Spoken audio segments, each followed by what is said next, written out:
Now, I don't want any of this to sound like sour grapes, so I suppose I shouldn't forget to mention that of all things, I mean, Hillary Knight definitely does deserve to go out on top with another Olympic gold medal. I mean, she served women's hockey so well for so many years. You definitely can't feel badly about that at least. And so, with all of that in mind, I mean, obviously, we do have to look ahead to the next game. And the next game is going to be the last game, no matter what, because the next game is the men's gold medal game. And oh, you can feel the excitement building.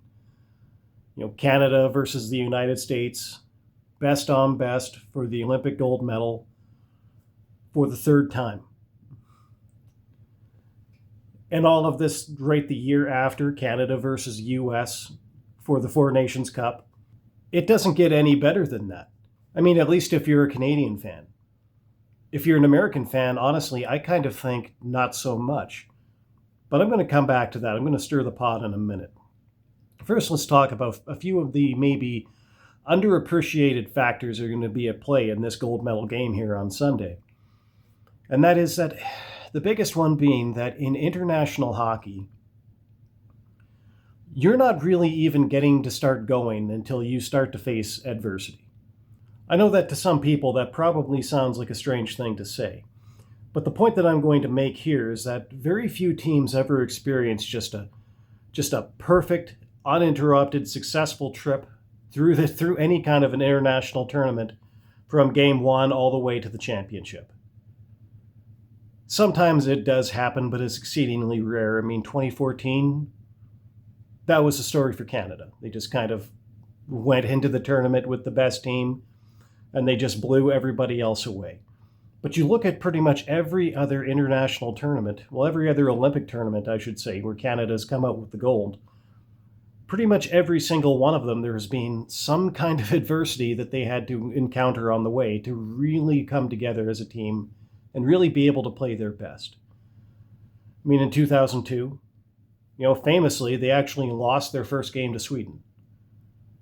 And then they encountered more difficulties along the way. And by the time that we played the Czechs, the tournament seemed to be like it was going so badly that Wayne Gretzky had to come out and basically lay out this Canada versus the world narrative that carried the team through the rest of the tournament. Now, we all know how that one turned out in the end. Gold medal game, Canada versus the US on US soil. Canada wins. First gold medal in 50 years. It was such an amazing feeling. And I know that it's kind of crazy to think about this, because I would like to think that I don't look like I grew up in the 90s. I would like to think that I don't look like I was in my 20s in the 2000s. But I was, so I remember it pretty well. And it's crazy to think that there are actually a lot of fans now who weren't even alive when Canada won that first gold medal in 50 years. And it was just such an amazing feeling then. And it was only the more sweeter because we had experienced all of that adversity. I mean, there were a lot of people that after that first game against Sweden, they didn't even think that Canada had a chance anymore. And yeah, we did get a few lucky bounces along the way, both in our games and away from our games. We drew Belarus in the semifinal rather than Sweden. And, as an Oilers fan, it really did hurt to see that all the way back then, because that was the famous goal of Tommy Salo, where he jumped up, to try to make a save unnecessarily. And then a puck that was sailing over the net hits him on the head, flips into the net.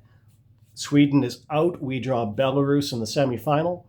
We did get a little bit of help too also. I mean, as much as we had the adversity in that tournament, we did also get a little bit of help too. And then in 2010, 2006, really, we had nothing but adversity. It didn't help us as much then as it helped us later on. But then in 2010, in Vancouver, our soil, we have the United States in the preliminary round, and we lose the game.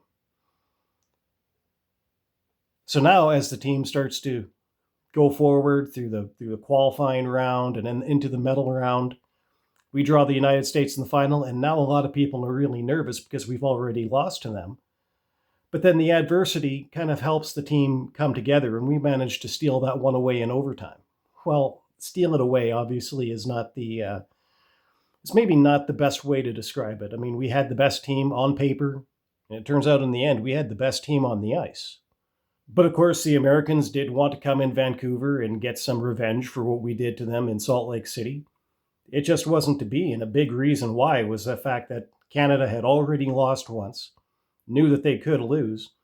And so now we knew that we had to go away and figure out how to be a better team against the Americans and then come back and beat them in that gold medal game. And, and that gold medal game is actually still kind of one of my best, my favorite memories ever. Because I was watching that game in Northlands Coliseum in Edmonton. So for the gold medal game that year, they opened up the Coliseum and they sold tickets. I think they were about $10 a piece, and then you could come down and you could watch it on the Jumbotron in the Coliseum. And so I went down there with actually my best friend that I ever had, and we watched that game together. And great game to watch. Kind of felt like everything was just going just perfect. Canada's leading 2-1 going down into the final minute, and then the Americans score, and they tie the game up. And my friend, my buddy Jared, he's sitting there, and he's, he was a great guy, but I don't want to use the word fragile. But he just kind of he immediately just kind of dipped into despair, like absolute despair, because he was certain that we were going to go to overtime and lose that game. And I just kind of looked at him. I was sitting back in my seat, and obviously you're not happy that the tying goal gets scored against you. But I just sit back in my seat and I kind of look over it and I say to him, "Hey, relax. We're going to overtime." And I didn't go so far as to tell him that we were going to win it in overtime. But everybody knows how that game turned out. Iginla to Crosby, golden goal. And we have the Olympic gold medal on our home ice. Just, oh God, just absolute elation. In Shoresy, the title character, he actually does this. There's one episode where he does an interview with a bunch of the Canadian women's team who also won gold that year, and he tells them that it was a great moment of his life when they won gold that year, but when the men won gold, it was the greatest moment of his life. And that's probably an exaggeration, but my God, that was such an amazing moment. Because they had that game right in the middle of the afternoon in Canada. We had the whole rest of the afternoon and the whole night to go celebrating. And so went down to White Ave and just it was a madhouse down there, and it was one of the, definitely one of the most, joyous experiences of my life. And I just don't think that it would have been the same way if we hadn't experienced that bit of adversity in the tournament and then in the final game. It just made it all the much sweeter. And so then in 2014, well, I've already spoken to this, there wasn't a lot of adversity to speak of. I mean, Canada just kind of went in and we took over that whole tournament and we just ran away with it. And so now that brings us down to 2026. So now it's been 2 consecutive Olympics, no NHLers, it's not best on best. So we've been sending this collection of AHL players, junior age players. A couple of these teams basically established at the last minute. I mean, you sprinkle in a few players who are either recently retired from the NHL or getting ready to retire from the NHL. And then a couple of guys who were maybe best thought of as NHL washouts. That's not how I like to think of Josh Ho-Sang. But I mean, I don't think that it's wrong. And I think that's a shame. I think that he was really he was really turning his career around in terms of his attitude at that point. And I think that he deserved a better fate in terms of his hockey career than what he actually got at that point. Maybe not so much earlier in his career, but definitely at that point. I still have a lot of respect and admiration for the way that he changed his whole attitude to try to get back the thing that he loved and get his dream back. And I honestly still kind of wish that he had. Anyway, that's me kind of rambling. So, brings us up to 2026. And there has been quite a bit of adversity at this point, in a couple of key ways. I mean, I should say at least in a couple of key points. So first off, Nathan MacKinnon, he came to this tournament and he was already struggling with what you would consider to be like a minor lower body injury. And in the preliminary round, it seems like he aggravated it a little bit. And so he's experiencing that adversity as an individual where he's having to push and fight through this injury and still play some of the best hockey that he's ever played. And, today he had the winning goal. He's the guy that sent us to the gold medal game. You definitely cannot at all fault him for the way that he is dealing with that adversity. And I think that it's one of the things that makes for a better player is that when you have to experience that and get past it, and now you have a better sense of exactly how far you can push when you need to. So that's great. But we don't really have to look very much further from Cole Harbour to find the other bit of adversity that this team is experiencing. And obviously, this is the obvious one. Sidney Crosby has gone down with an injury. He didn't play in the semifinal. We still don't know if he's going to play in the gold medal game. Word is that he might not. John Cooper is being very committal about this. But I do kind of feel like my gut is telling me that if a player like Sidney Crosby didn't play in the semifinal, that we should not expect to see him in the final. Now, I hope to be wrong about that. Obviously, it would be incredible to see probably the third best player in the world right now, arguably, suiting up for Canada in that gold medal game. But I don't think that it looks very good right now. I've kind of tried to get out of the business of trying to make predictions on this channel. I think that's very... I think that's just kind of weak and risky content. I try not to do it. But if I were to make a prediction, I do feel like Sidney Crosby probably will not be seen again on the ice in this tournament. I hope to be wrong about that.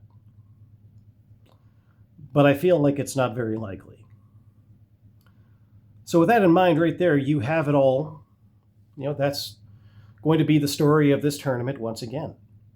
What do you do to overcome that adversity that you've experienced?